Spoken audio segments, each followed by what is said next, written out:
The question I want to answer is the one that I put in the title. This person, again, fairly long question, essentially saying, I'm doing the repression inquiries, getting some relief for sure. I'm blocked. I feel like it's resistance more than anything else. Can you help me? There's more detail there. Um, See if there's any of that detail that's important.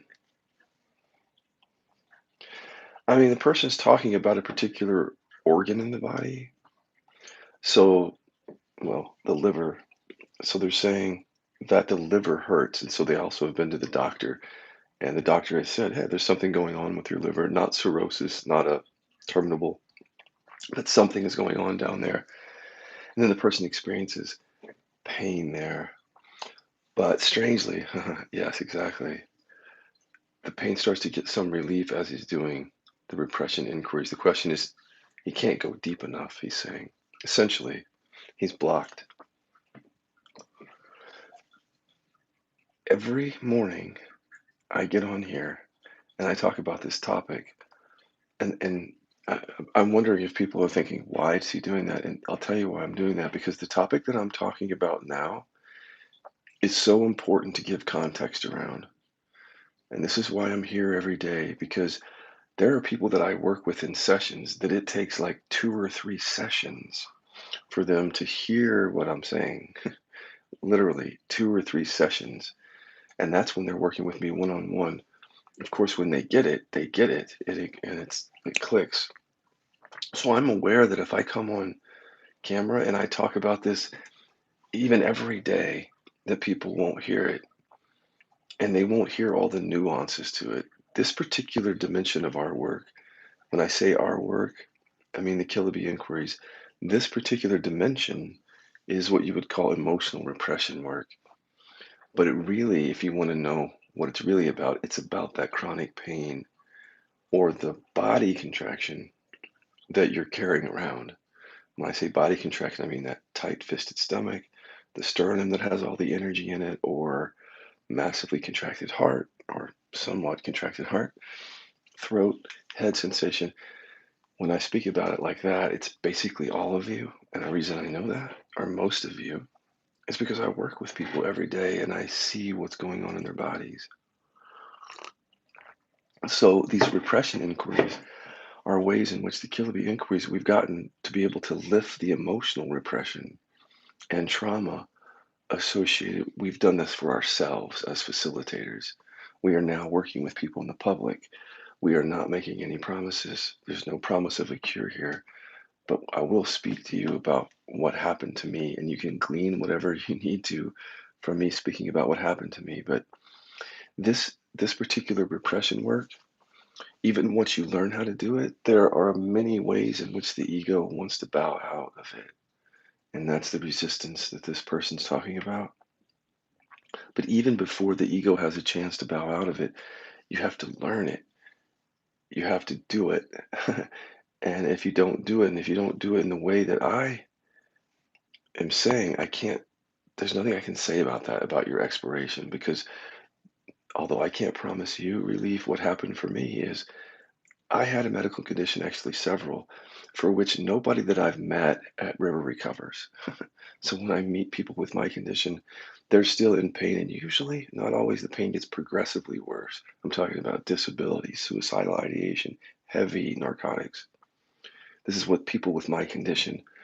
I am 3 years out of the condition, having done emotional repression work on the area of that spine. I don't have any pain.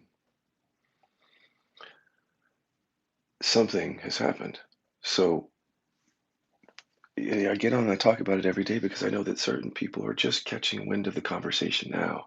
They may not, so they may have a contracted body and they're just hearing me say this for the first time. Those of you who hear it every day, please grant me patience because you've heard it already, but I will keep repeating it. And I keep saying that I'm going to keep repeating it because this is how important this new dimension of the work is. I'm going to answer the question in a second. It's a very important dimension of the work. There's something that's been discovered here that I did not have access to before. For God's sakes, I should be in pain by all accounts, medical accounts. I'm not. Now, what's the difference between my experience and the experience of this person asking the question, where he says he's doing the repression inquiries, some relief, but he's blocked? That's the difference. Is when I was working with my spine pain and the pain was being relieved, when I ran up against something that felt like I got stuck, I found the way around that. I found a way to go through that, I should say.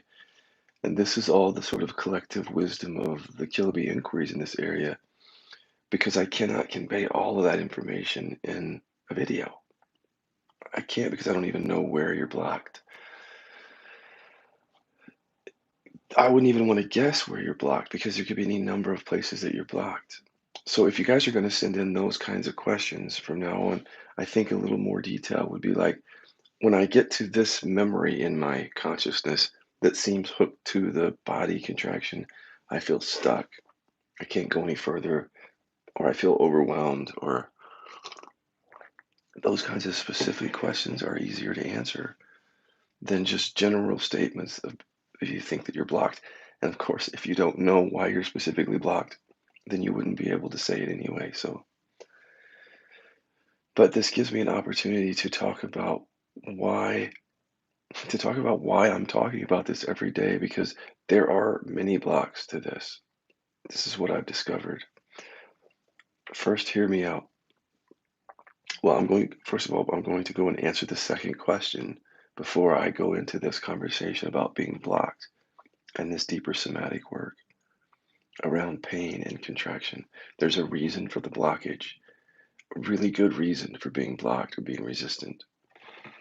And it just may not occur to you unless I say it. But so the second question is, Scott, when you say that emotional repression was at the root of your pain, are you saying the same thing that science is saying, which is that stress makes pain worse? Isn't that the same thing? No, I'm not. See, yes, we all know stress makes pain worse. We don't even need the research for that. This is such solid medical knowledge at this point.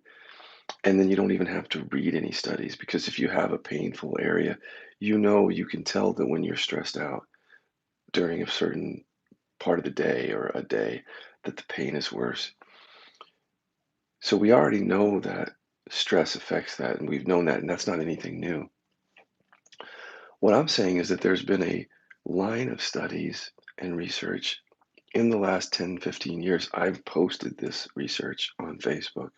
This is really important research to know about, which is not just that stress affects these areas, but that emotional repression, unresolved trauma, which are very stressful, are in some ways major contributing factors to it, to the onset of it. Now, that's much different than stress just affects the painful area. And this is a hard one for people to wrap their mind around. Not everyone, some people get it immediately when I say it. And I know you guys are the ones that you come back to these videos because you're like, yep, I know what he's talking about. But for a lot of us out there, there's a block right there with just, I mean, literally, when I'm talking to people, it's like the wool comes over their eyes and they just sort of like go asleep on me when I say this. Convinced, for example, that, let's just talk about chronic pain for a second, convinced that their bad shoulder or their bad back, just like I was convinced, is purely physical in nature. Having doctors around them reinforcing this, that's one reason why we believe it. Even if they're homeopathic doctors, holistic doctors, on some level, many of those doctors, most of the ones that are in Western medicine, frankly, reinforcing that the pain signal that someone is experiencing is in fact caused by a physical abnormality there.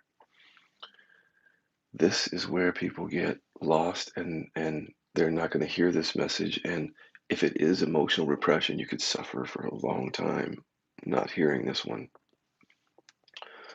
Whether you currently believe it or you're open to it or not, the science is telling you that how you regulate your emotions and whether you repress painful and scary thoughts and feelings has everything to do with whether you're in chronic pain right now. like everything to do with it. It's not the entire thing. There are other factors, but it's a major contributing factor.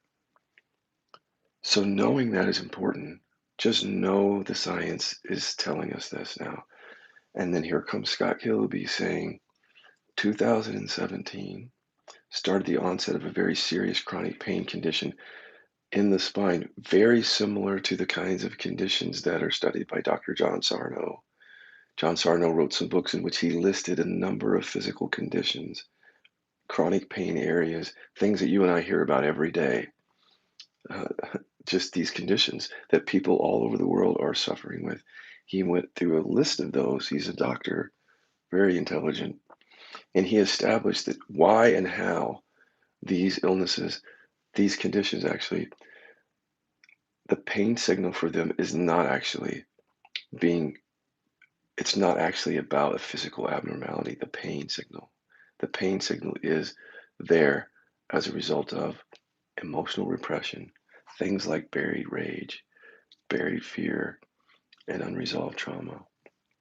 Because, and this, the research is solid on the trauma, then really bolsters what he's saying because the research says that with regard to trauma, there's often the after effect of emotional repression, repressing the thoughts and feelings of that. So that science links right into Sarno's science about repression generally. Out here independently saying that trauma is often repressed. There's also, just want to make sure you guys hear all this because it's really important information, I think, for all of us. And I'll explain what I mean by all of us in a second.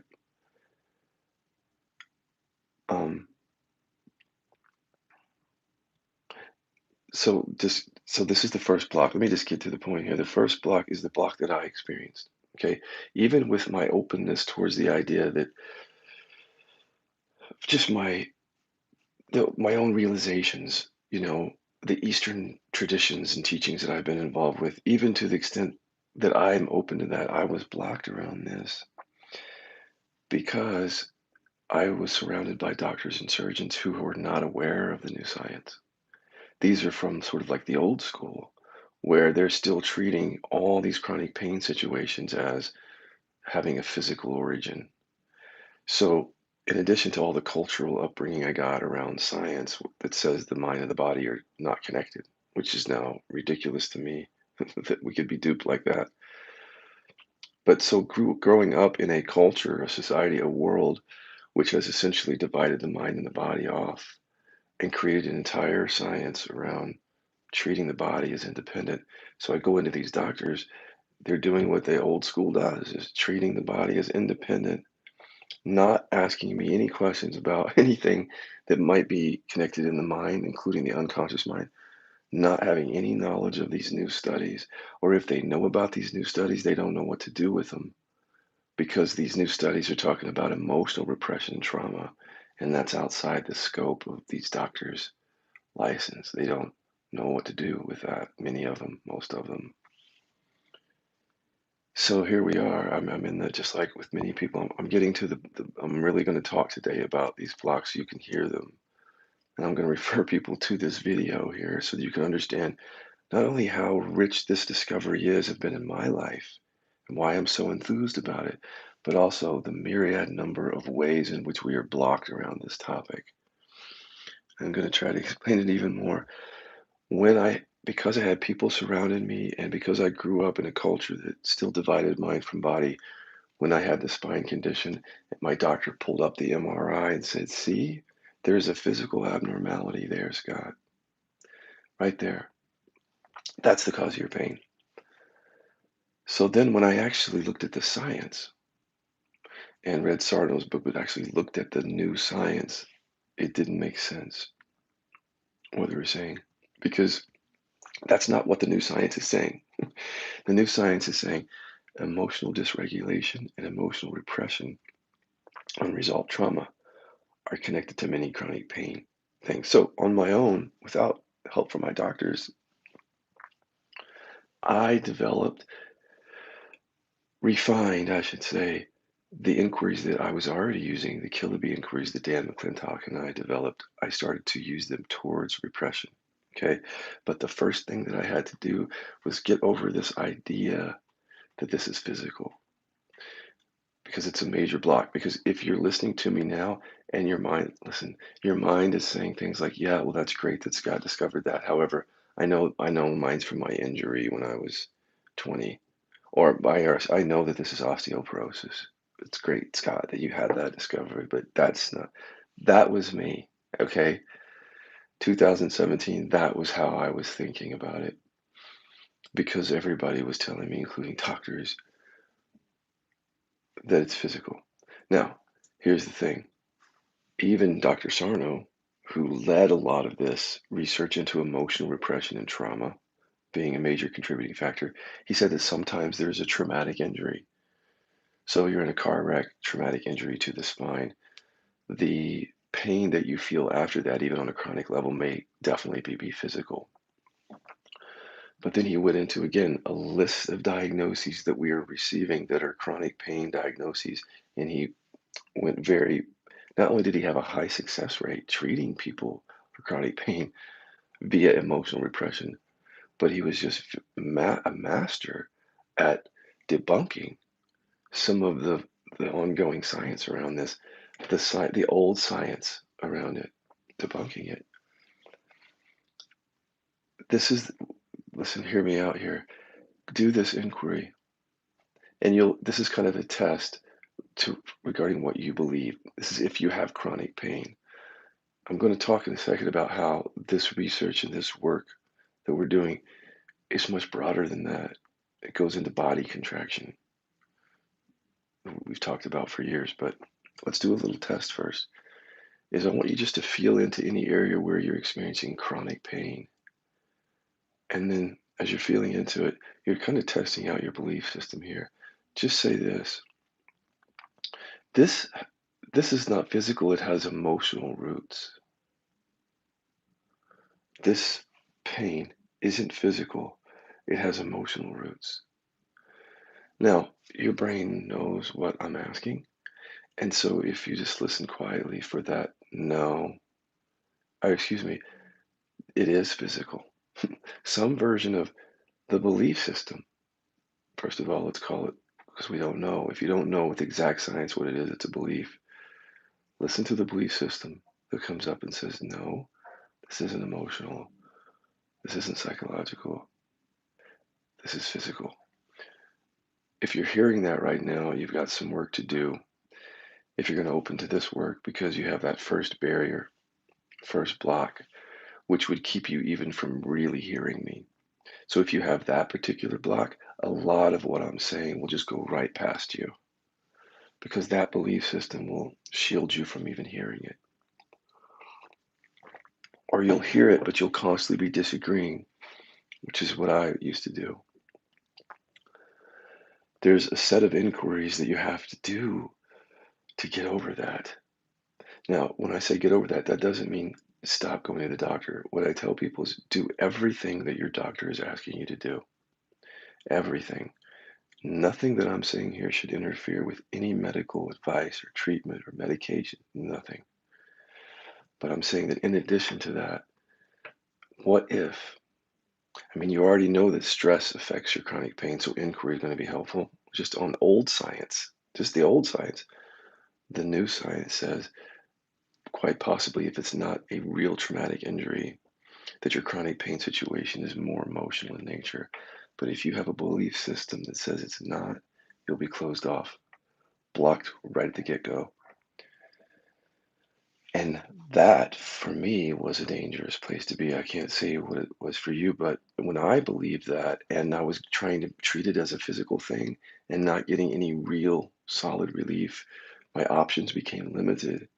The pain was getting worse because the emotional root wasn't being dealt with, and suicidal ideation came up. That's how important this is. The suicidal ideation left once I opened myself to this topic and began to heal that pain. There's your first block. Now, here's where it gets even stickier.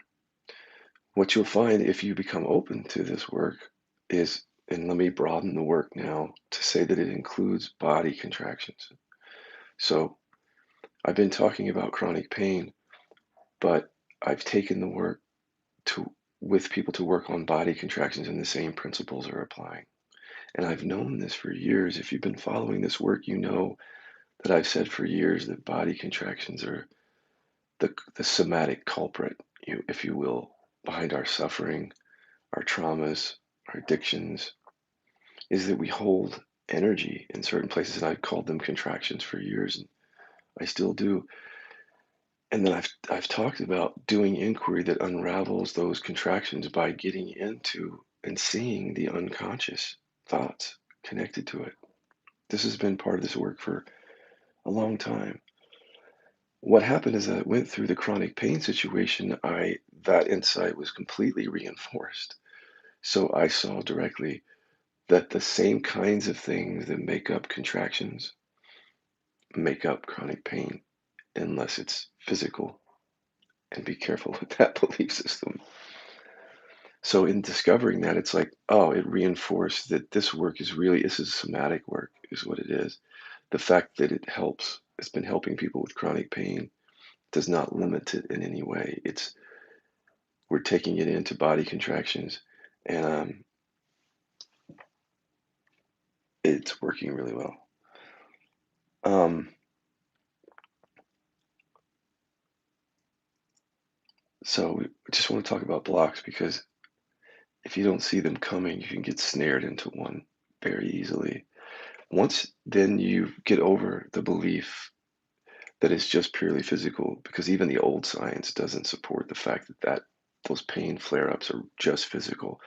The new science says rearrange your belief system because it's off. The new science does. So, or get rid of your belief system. Um, okay, so once you get over that hurdle and you're open to the notion that there's something unresolved within you, and you start doing this work like this gentleman is what he's doing is he's feeling into a vulnerable area and he's asking questions. And these questions are designed to uproot, for him to see the story in his mind that wants to repress emotion and thought and essentially store it somewhere in his body. I'm not going to go through all those inquiries. I've put them out there. The Keo series and many of my YouTube videos explain that process. He's in the process of lifting up emotions that were previously repressed and stuck in areas of his body. In doing that, like so many other people, there's a skill issue first. If you're if you're coming down in and trying to work with this, you can fall prey to a number of skill issues. One is if you're just resting with pain or contraction for long periods of time, treating that sensation as if it exists in a vacuum, just resting with it from awareness quietly, and in that, not seeing, not being aware of all the unconscious thoughts that are connected to it. Block number one or number two here is even once you learn and become open to your this body thing being emotional or psychological, even once you do, you may go in to try to do it with an old tool from an older practice of yours that just isn't skillful. I see this over and over and over again. I saw it in my own experience. With all the pain that I was experiencing, I had not yet figured out how to use the right skillful inquiry to pull up the right stories connected to the repression. So I was fumbling a lot like I see people do, fumbling through contraction, deep somatic work, and not getting to the point because repression is the point there, repressed thoughts and feelings. So if you're not doing inquiries that specifically pull that up, it's likely just to remain repressed. So learn the skills that we're doing first before you say anything about whether it works or not. You gotta learn the skill. And then the reason that you have to learn the skill really well is because once you go in and start doing the work, there'll be a number of blocks that come up. And if you don't have the skill to move through them, you could easily get stuck. And once you learn the skills, then you know that your being stuck has nothing to do with skill because you know the skill work tells you how to move through something, but you still can't. And that's what I want to talk about. The real blocks have to do, they are emotional, they're psychological, they're very much ego strategies. Think about it this way.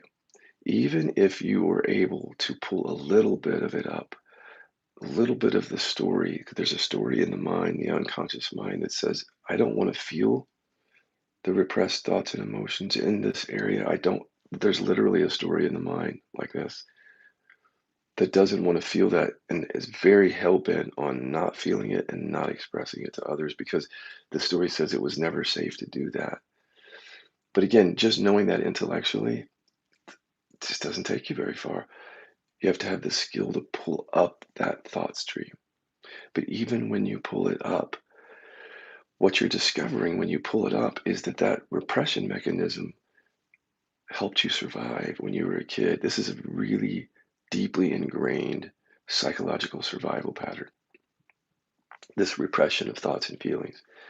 So if you're skillful enough to discover it, actually, this repression thought stream, it's a protected thought stream. It has a lot of utilities with it. In other words, when we were kids, when it didn't feel safe to express something, anger, fear, whatever else, um, we learned that as a survival strategy. We didn't just push the anger down. By the way, we do it all unconsciously. We didn't just push it down because it was fun. We didn't push it down just because it sounded like a great idea to do. It all happened unconsciously as a way to protect us. So when we start making contact with this story, you have to remember that it's a survival strategy. So when you go into it, you're going to feel resistance to even looking at some of these thoughts, let alone to working through them and seeing them all. So what I did for the healing of my pain was I made contact with this story in my mind that says, I don't want to feel the anger or the fear that's stuck in my pain. And my mind, as soon as my mind would just show it to me, it's like, no, you don't. But I stayed with that story. Once I conjured it up, I stayed with it for weeks, actually. And I encountered resistance. And the resistance would be something like this. You will find it when you do utility inquiry. So if you're skillful enough to discover the thought that says, I don't want to feel or express this fear, or it wasn't safe or something,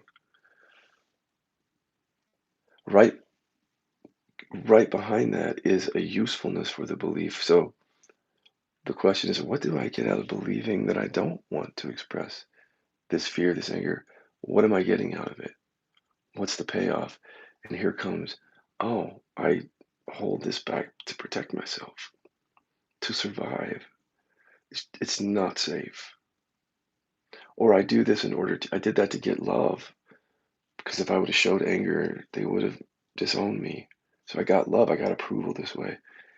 Suddenly you start to see how useful the emotional repression has been. But if you continue to witness through it, those utilities get weaker and weaker. And it's like the system learns on some level that repressing emotion, even though it was helpful at one stage of life, it's creating suffering now, literal suffering in the body. So the blocks are is that even when you make contact with it, the utilities could be so strong, the resistance to it, that it'll just bounce you out of the inquiry regularly. If you don't have the skill or the context to see what's happening, you could easily just get bounced out and then you're just back to square one. It's like there's nothing that you can do with it at that point, it feels like.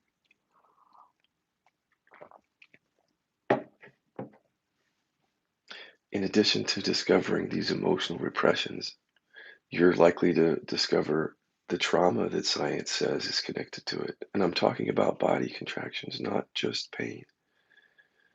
The science says that with regard to pain, which I would say applies to body contractions, trauma, Something happened in a relationship somewhere or some incident, and if you listen closely, just resting and feeling into that area, you're likely to see some memories pop up.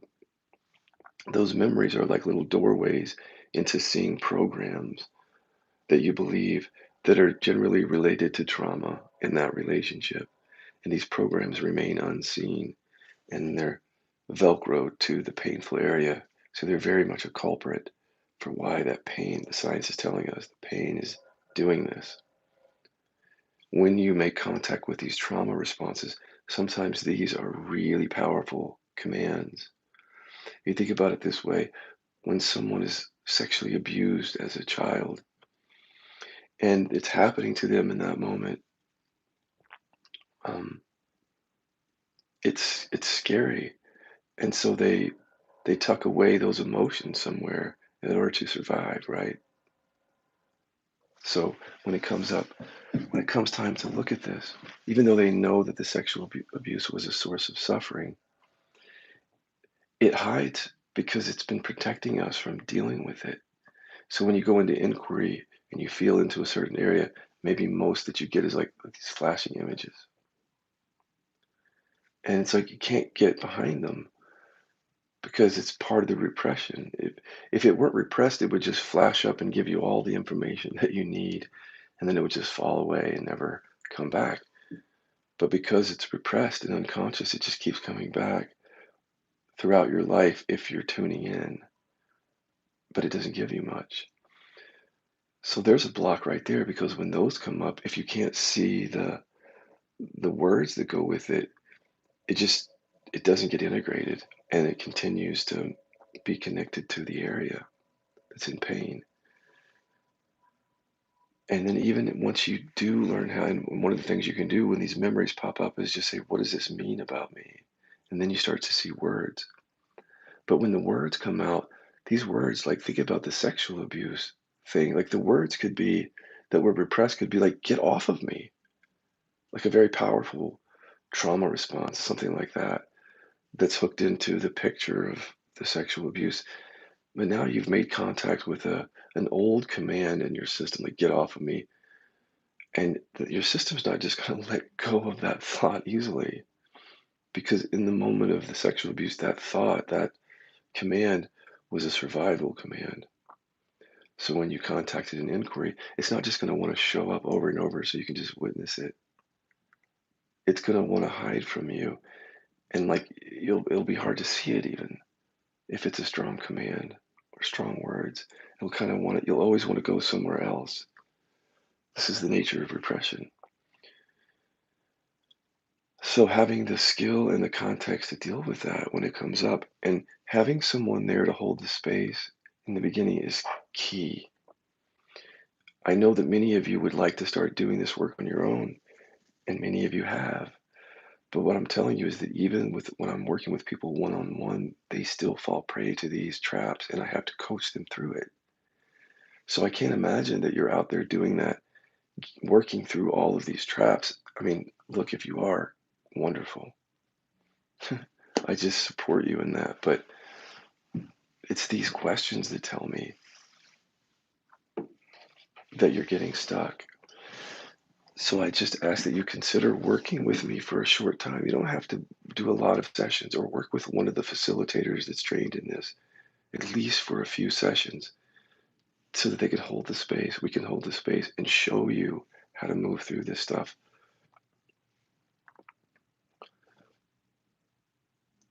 I want to continue to talk about the blocks because I do know that people are doing this work on their own. And having gone through it with regard to this work, I know the recipe of inquiries that is skillful. And so, if you're doing it on your own, I don't know if you're using skillful inquiry is the point. Now, why is that so important? It's not just because you may not be using enough skill to get at the real issue, is that you could kind of put yourself in a worse position. If, for example, you're doing some inquiry and the anger actually comes up, or the repressed emotion comes up either during the inquiry or days later or something, and then you don't know what to do with that. So it's fine if you know how to regulate that or do with it, but we, those of us here at the Kill Being Course, we've already traversed that territory. The anger already came up for me as a big surge of energy, and so I learned how to move through it, is what I'm saying, and not to repress it back. Because remember, the mechanism is a habit of wanting to repress it back. So even once it comes up, that mechanism can easily be at work. And if you don't have someone there to guide you, you may not see how you just go right back into unconsciousness around it. One of the major blocks, which I mentioned a little bit, it's worth again saying again, is so many people that I'm working with, one of the things they have is again a skill issue, but it's more like their whole approach to it is off because they've been taught, for example, to come down and feel the pain or feel the contraction, just rest with it, or like in certain modalities that are somatic based, come down and feel it and then kind of just slowly discover what it's about it just by resting his awareness and just listening. But the problem with that is this is repression. So this kind of listening is only going to produce so much. Resting his awareness. It's just not, this is repression, guys. So I feel like what we've done is in these therapy modalities and these spiritual practices, we've forgotten that or we've never learned about the nature of repression. And so we've blindly believed that by resting and just listening to the body and being open to what is, that it's going to show us a repression. And not only is it not, but we continue to believe it is because these practices continue on for decades and decades. And then these people come to work with me after decades or years of this work, and it's not working. This being with what is and listening is not working. It's taking them a little bit into it, but they still have the contraction, they still have the chronic pain. So identifying that you're continuing to do practices that have not been very fruitful, not really fruitful. You may get some relief here and there, but identifying that you're doing something that is at the very least keeping the contraction or the pain there or not at the very at the most I could say is getting some relief.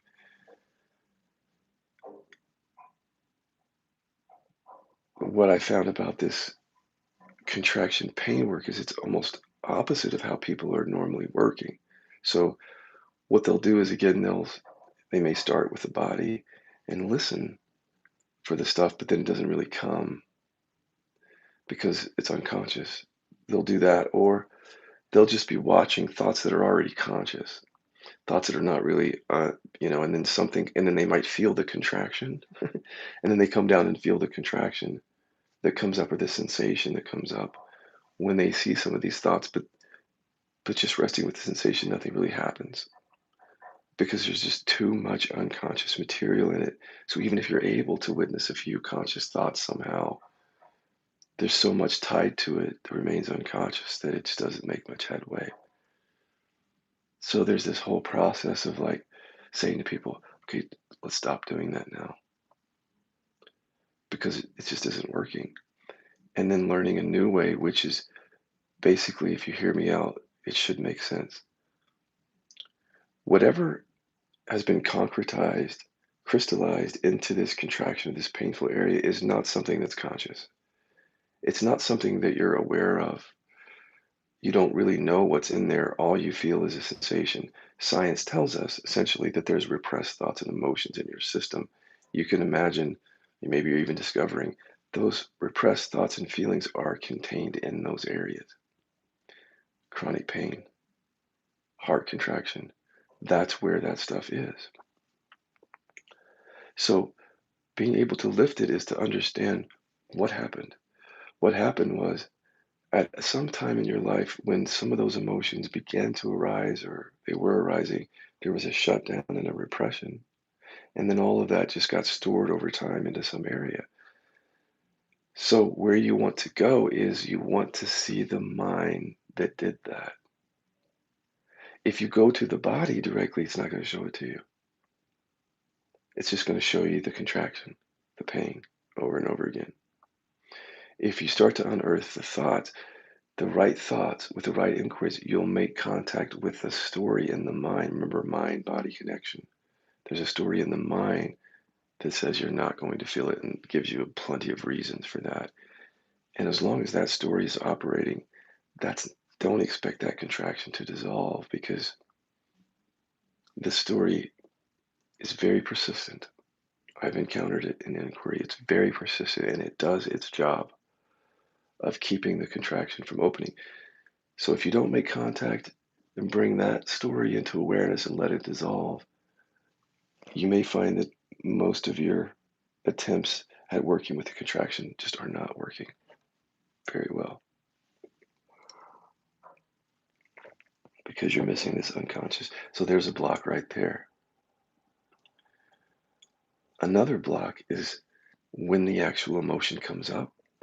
As I've said before, because it's an emotion that you've repressed previously, the story may come up that I need to push that back down.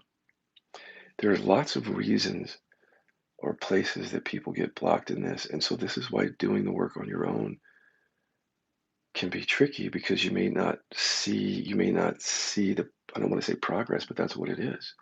You may not there may not be any fruit to your labor or not much if you're not doing it the way that we've designed it. So come work with us. We can show you.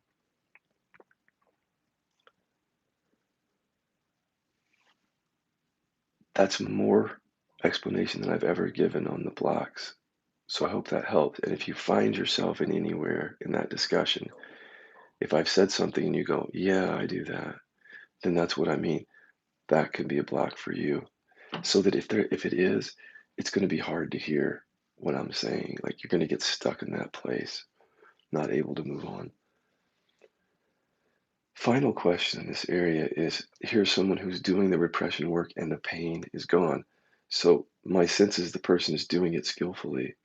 They're not doing the be with what is thing because the pain is gone. So they must have discovered that story in the mind that's insistent on not feeling it. And that must have dissolved to a certain degree or something like that. Dissolved in the mind. The pain is left. Excuse me, the pain is gone. And the person is saying there's pressure left in that area of the body, like a sensation. What do you do with it? That's the question.